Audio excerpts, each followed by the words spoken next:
Hi, do you have pine cones? Do you have emotional wounds? Do you have unresolved issues? Do you have resentments? Yeah. So my yard is covered. I had helpers come and like clean up all the leaves, and then we got hit by that big storm, and now everything is just covered, right? There are pine cones everywhere, everywhere. And sticks, right? There's sticks. I'm not gonna take your stick, but I am gonna take the pine cone. You can't have the pine, no, the pine cone is mine. You can have the stick. So what I make up, just as an analogy, is, you know, Michael Singer uses the analogy of splinters, but when you live in Maine, you can totally use pine cones. Pine cones represent every resentment and unhealed wound. Now, I don't have to go like searching for pine cones, right? They're everywhere. It's the same thing with stuff that we need to heal and work on. You know, people will say to me, you know, what is the single most important thing I can do in the world of understanding sex trafficking and education around child sexual abuse prevention? You know, how can I help? What can I do?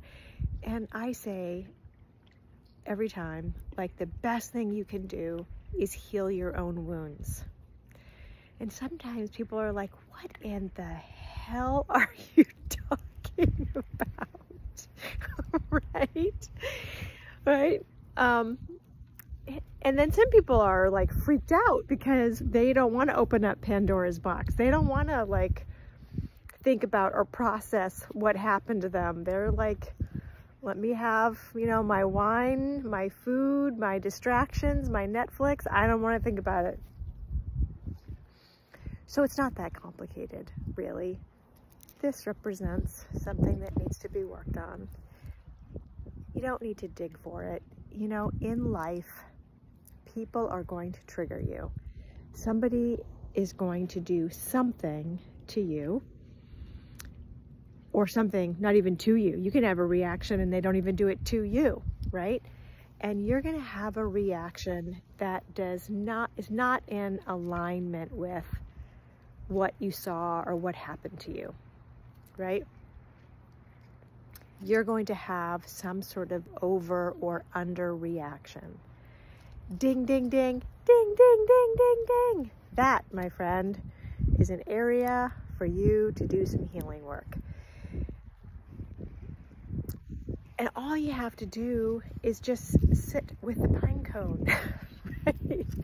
Just be like, you know, when it's appropriate. Like, I've had stuff come up in the grocery store, and like I had somebody walk by me and they wore cologne that one of my abusers wore, and they went by and whoosh, I was just like there. I was just like that kid in that place and that guy, and I'm like, what the heck is happening right now? And then I just asked myself, okay, you smelled a smell. It reminded you.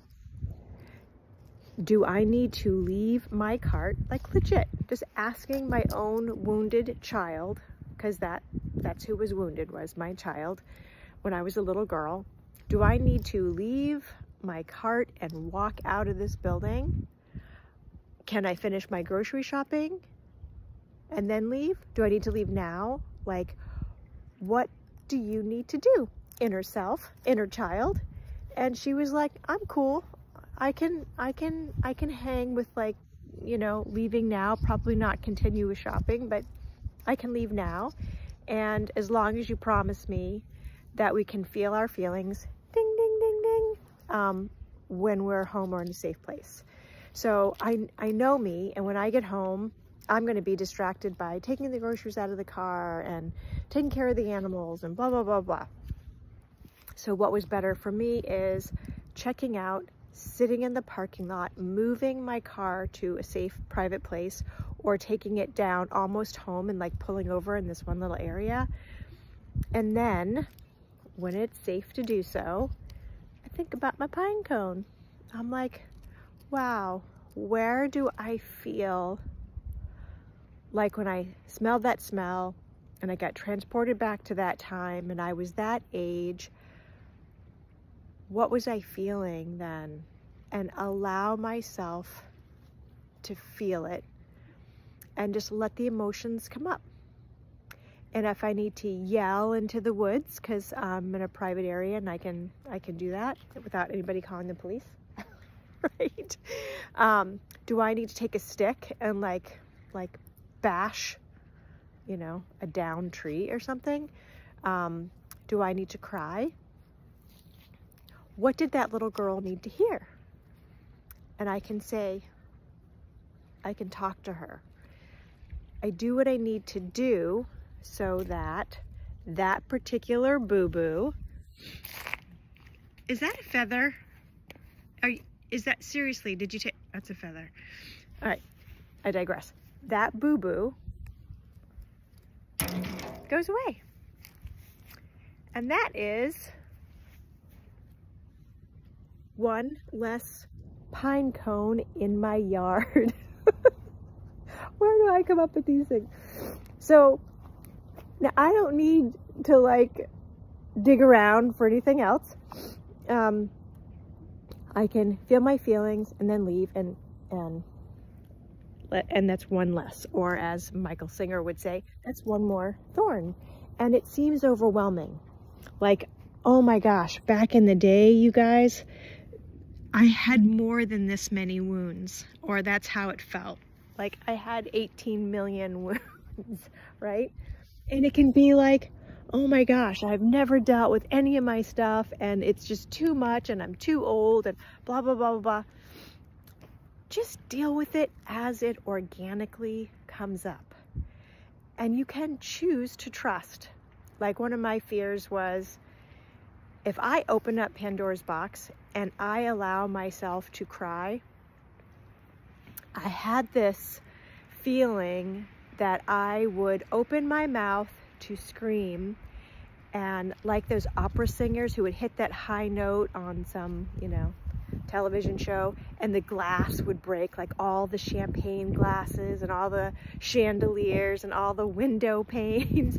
So I felt like if I opened my mouth and screamed out the pain that I had inside of me, that every champagne glass and chandelier and window pane on the planet would shatter.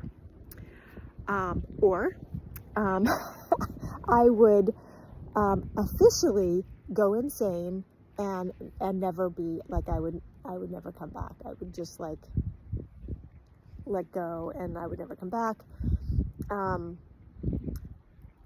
Yeah, it felt like life or death to me. And what I learned was that pine cone,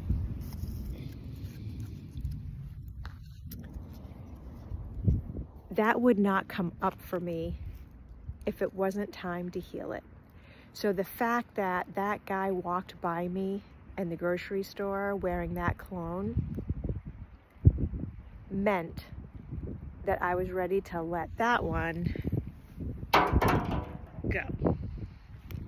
Because it wouldn't have happened, I wouldn't have recognized it if it wasn't time. So I didn't have to go like to Macy's and smell a bunch of cologne and like cause myself to have a reaction. It just organically came. So as it organically comes, and you have a reaction under or over, and you're like, wow, this is like a trigger for me. Make sure you're safe. Make sure you take care of yourself. Get all that sap, right? And then where it's appropriate, talk to yourself and figure out where that's at in your body. Do you feel it in your chest? Do you feel it in your stomach? What emotion is with that? right? And then allow yourself to process that however you need to. Some people use like a red balloon, right? And they just imagine. I love fire, you know. I'm a little bit of a pyro. You see that big, huge pile there? I can't wait to burn that. That's gonna be a beautiful fire. I like to write things out and burn it. I love that. There was a time where I would take my tennis racket and I would beat the crap out of my mattress and yell stuff. Another time, a whole period of time, it was crying. I was grieving and crying. Another time I would do 2 chairs, and when a wound would come up, I would sit in one chair and I would imagine whoever I needed to talk to in the other chair, and I would say what I couldn't say when I was a child to that person, right?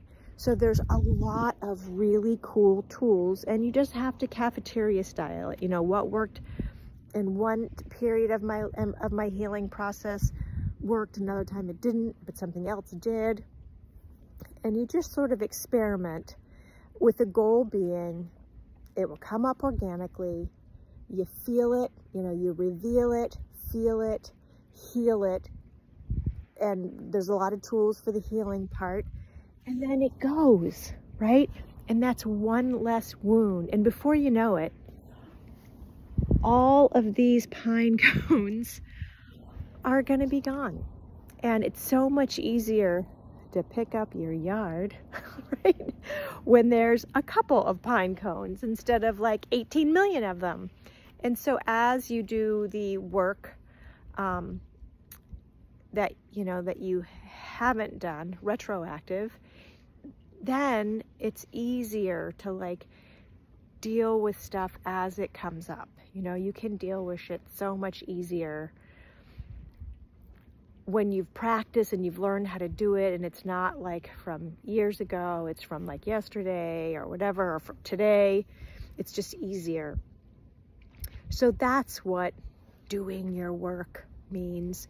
You know, there's self-help and then there's self-growth, and they're different. And for me, I had to do a lot of self-healing and then self-growth, and then self-healing pops in. You know, just like I got flowers in my garden, and then every once in a while I got some weeds or pine cones, as the case may be, and I just, you know, deal with it. And sometimes I deal with it better than others, and sometimes I totally screw it up, and particularly like confrontation or conflict or whatever. I've got some great tools, but sometimes I'm just like human and I make a mistake, and then I just have to apologize and move on. And I've learned over 18 million pine cones that it's super cool to just own your own stuff, you know, and just have a sense of humor. I mean, it's not that serious, right? Like, life is not that serious, and we just gotta like take our humanity with you know, with a grain of salt, and just do the best you can. Laugh at yourself, laugh at other people, right? And you know, and pick up your pine cones, man. Do your pine cone work, or your feather work, as the case may be, right? He's totally digging that. All right, so that's my pine cone. Gee, I was just seriously going, okay, it's too many pine cones, so I'm just gonna, like, every day, I'm gonna spend, you know, 20-30 minutes. I'm gonna pick up pine cones, and before you know it, they'll all be gone. And I thought, oh, that's a great analogy to share. So I did.